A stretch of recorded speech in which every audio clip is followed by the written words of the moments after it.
창세기 12장부터 계속해서 아브라함과 하나님과의 관계와 교제, 또 아브라함의 믿음이 성장하는 것과 하나님의 계시가 점점 밝히 드러나는 것이 같이 나오고 있습니다. 아브라함을 믿음의 조상이라고 한 것은 아브라함이 믿음을 가지게 되는 과정이 또한 우리 모두의 보편적인 믿음을 가지게 되는 과정과 일치하기 때문이기도 합니다. 그는 12장에 75세 때 하나님의 부르심을 받고 본토와 고향과 아버지 집, 친척집을 다 떠나서 낯선 곳 가나안 땅으로 가게 됩니다. 이것이 아브라함의 믿음의 출발이라고 할 수 있습니다. 아브라함은 자기에게 나타난 영광의 하나님을 하나님으로 인정하고 그분의 말씀을 듣고 갈 바를 알지 못하고 집을 나서서 갔습니다. 막상 도착한 곳에서 흉년이 들어서 아브라함은 곡식을 찾아 내려가다가 경계를 넘어서 애굽까지 가게 됩니다. 애굽에서 살아남으려고 자기 아내를 여동생이라고 거짓말했다가 그것 때문에 아무 소리 하지 못하고 아내를 빼앗기고, 그렇게 그야말로 하나님의 약속이 무산될 지경에 있을 때 하나님께서 개입하셔서 바로를 혼내주시고 아브라함을 부자로 만들어서 다시 가나안 땅에 돌아오게 됩니다. 부자가 된 다음에 조카 롯과 아브라함은 갈등이 생겼습니다. 양떼와 소떼가 너무 많기 때문에 이게 함께 있을 수 없게 된 것이죠. 그래서 아브라함은 믿었던 조카 롯과 결별하게 됩니다. 조카 롯을 자기의 양자로 생각하면서 자식이 없는 자기 후대로 생각했는데 롯은 부유해지니까 삼촌을 떠나서 소돔 고모라로 가게 됩니다. 조카 롯을 결별한 다음에 하나님은 아브라함에게 나타나셔서 걱정하지 말아라. 동서남북이 모든 땅이 너희 것이다. 조카가 지금 좋은 땅을 차지했지만 그러나 이 땅은 너에게 주겠다. 그렇게 말씀하셨습니다. 그리고 14장에 조카가 잡혀간 것을 구출하기 위해서 전쟁하는 이야기 나옵니다. 아브라함은 작은 수지만 이웃들의 도움을 받아서 318명의 군사를 거느리고 기습해서 롯을 구출하고 모든 것을 구출합니다. 전쟁에 승리하고 돌아올 때에 멜기세덱이라고 하는 살렘의 왕, 이 살렘은 예루살렘이기도 하고 살렘이 평화, 샬롬이란 말이기 때문에 평강의 왕인 그가 와서 아브라함에게 축복할 때 아브라함은 그를 하나님의 사자로 인정하고 11조를 바칩니다. 반면에 소돔 고모라의 왕들이 와서 자기들의 사람들을 돌려달라 할 때 사람을 돌려줄 뿐 아니라 모든 재물, 전리품도 돌려주면서 나는 하나님이 나를 부욕해 하기 때문에 세상 사람들로 말미암아 부유해질 필요가 없다 하는 얘기 나옵니다. 이게 믿음이 자라는 것이죠. 그리고 이제 모든 전리품도 주고 빈손으로 왔는데 하나님께서는 아브라함에 나타나서 잘했다고 하시면서 너는 내가 너의 방패와 내가 너의 상급이 된다. 세상의 상급이 필요 없다. 그렇게 말씀하시고 내 몸에서 날 자손이 한데 별과 같이 많을 것이다. 그렇게 말합니다.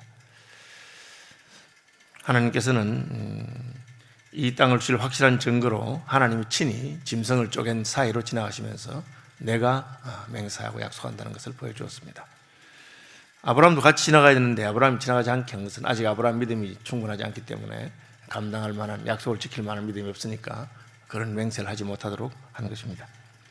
16장에 아브라함은 하나님을 기다리지 못하고 사례의 권고대로 하갈을 첩으로 맞이해서 이스마엘을 낳게 됩니다. 어제 주일날 설교한 내용입니다. 오늘 17장은 이제 99세가 됐을 때 하나님 다시 나타났습니다.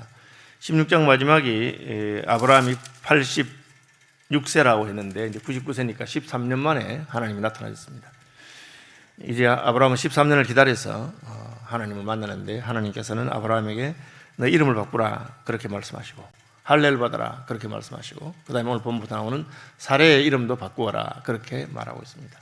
아브라함은 그 하나님 말씀을 그대로 받아들여서 즉각적으로 자기 집의 모든 남자들에게 할례를 베푸는 내용이 나옵니다. 그게 오늘 본문의 내용입니다.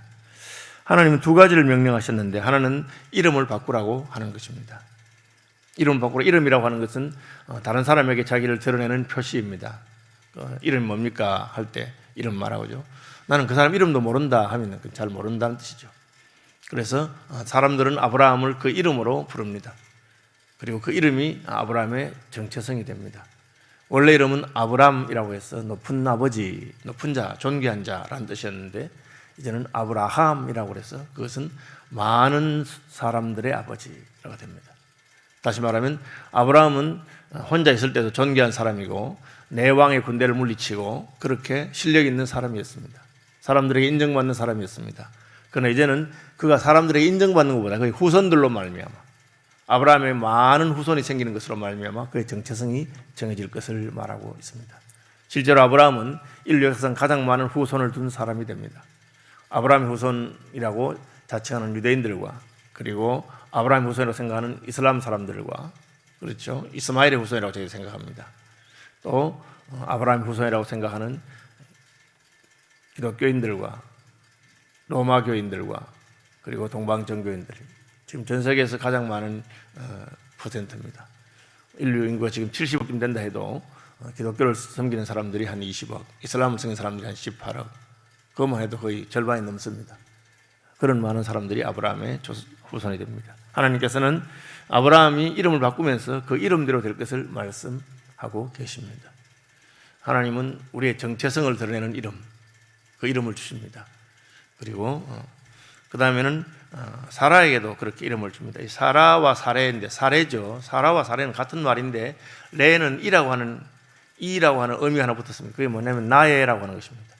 이 사라라고 하는 말은 프린세스, 우리식으로 말하면 공주 혹은 주인, 높은 사람을 말합니다. 여러분 다이애나, 프린세스 오브 예일즈의 왕비 혹은 예일즈의 황태자비라고 하는 거죠.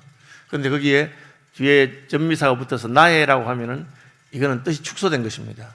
나의 공주, 나만의 공주 그런 정도겠죠. 근데 그냥 공주 할 때는 보편적인 이름을 말하고 있는 것입니다. 저 사람은 누구야? 재벌이에요. 돈이 많은가 보지. 예, 저 사람은 우리 동네 재벌이에요. 그러면 재벌이 했다가 약간 실망하죠. 그 동네에서 제일 부자인가 보구나. 그렇게 생각하죠. 그냥 재벌이라 하면은 보편적인 것입니다. 마찬가지로 사레라고 하는 이름은 나의 공주라고 하는 것인데 그냥 나의를 떼버리고 이제는 그는 보편적으로 주가 될 것이다. 여자 주인, 공주가 될 것이다. 그렇게 이름을 바꾸라고 말합니다. 하나님께서는 먼저 이름을 바꾸어 주십니다. 그리고는 그 이름에 합당한 사람으로 아브라함과 사레를 만들어 가시는 것을 볼 수가 있습니다. 우리 하나님의 자녀가 되었습니다. 영접하는 자 곧 그 이름을 믿는 자들에게는 하나님의 자녀가 되었습니다. 다시 말하면 우리는 왕자가 된 것입니다. 공주가 된 것입니다. 여성으로 말하자면 사라가 된 것입니다. 그런데 우리는 공주답습니까? 아니면 왕자답습니까? 여전히 우리는 공주답지 아니하고 왕자답지 아니할 수 있습니다. 그렇지만 하나님은 우리의 이름을 먼저 바꾸어 주시고 세월이 지나가면은 그 이름에 합당한 사람으로 점점 만들어 가는 것입니다. 아브라함은 많은 후손을 가진 자의 아버지였습니다. 아브라함이 그렇습니다. 원래 아브라함이라고 하면 존귀한 사람입니다. 그는 높은 사람이고 존귀한 사람이고 족장이었습니다.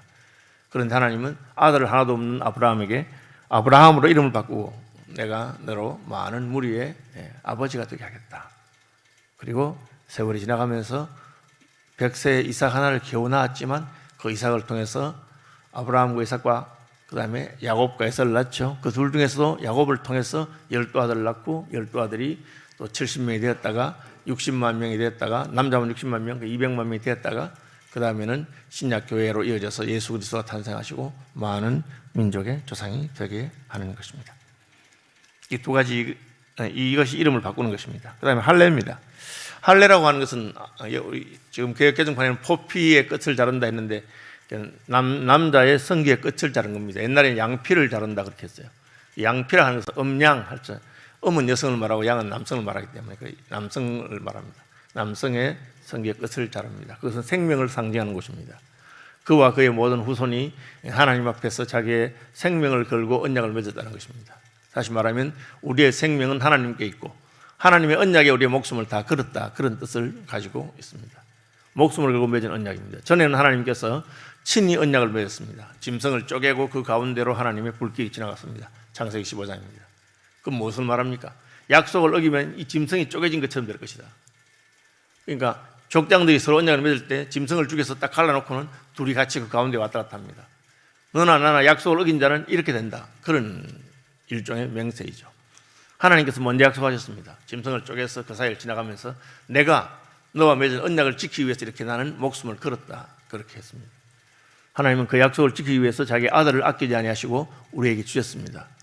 하나님이 약속하신 것입니다. 이제는 아브라함에게도 같은 약속을 하러 갑니다.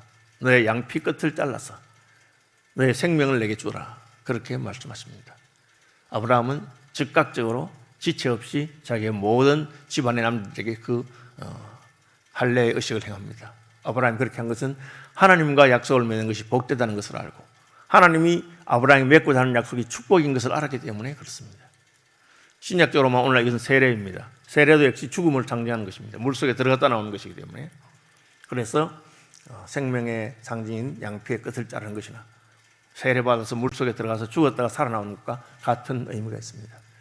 이름과 할례입니다. 할례는 자기 몸에 가지고 있습니다. 다른 사람은 볼 수 없죠. 자기는 알고 있습니다. 나는 내가 할례 받은 사람인 것을 알고 있습니다. 어디 가도 항상 내가 볼일 볼 때나 혹은 또 사랑하는 여인과 잠을 잘 때나 그것은 내 몸에 상처의 흔적이 있는 것입니다. 이름은 무엇입니까? 다른 사람이 나를 불러주는 것입니다. 남이 나를 부를 때 부르는 이름이 나의 정체성을 말합니다. 그래서 안팎으로 몸 안에는 할례의 언약이 있고 그리고 몸 밖에는 다른 사람들이 나를 부르는 이름이 있습니다. 나는 자식이 없어도 사람들은 나를 자식 많은 자의 아버지라고 부릅니다. 그때마다 참 하나님이 나를 많은 자식의 아버지라 하신다고 하셨지. 사례를 사라라고 부릅니다. 사례라고 할 때는 아브라함에게는 사례가 공주와 같고 여주인과 같은 존재였지만 이제는 사라는 아브라함뿐 아니라 모든 사람들의 어머니로서 모든 사람들의 주로서 그렇게 여자 주인으로서 높은 자리에 가게 될 것을 말하고 있습니다. 말씀 묵상하시면서 자유롭게 기도하시기 바라고 하나님께서 내게 주신 언약을 붙드는 아침이 되길 바랍니다. 우리는 할례 받지 않았지만 세례 받음으로 할례와 같은 의미를 간직하고 있습니다. 내 속에 예수님 죽은 것을 나는 기억하고 있다. 세례 받음으로 예수와 함께 죽은 것이다 라고 생각합니다. 또한 다른 사람들이 우리를 예수님이라고 부릅니다. 그리스도인이라고 부릅니다. 안디옥에서 그리스도인이라고 부른 것처럼 우리는 예수와 함께하는 사람, 예수님이 우리 속에 있는 사람이 된 것입니다. 자, 이렇게 기도합시다. 하늘에 계신 우리 아버지, 아버지의 이름을 거룩하게 하시며 아버지의 나라가 오게 하시며 아버지의 뜻이 하늘에서와 같이 땅에서도 이루어지게 하소서. 오늘 우리에게 일용할 양식을 주시고 우리가 우리에게 잘못한 사람들을 용서해 준 것 같이 우리 죄를 용서하여 주시고 우리를 시험에 빠지지 않게 하시고 악에서 구하소서. 나라와 권능과 영광이 영원히 아버지의 것입니다. 아멘.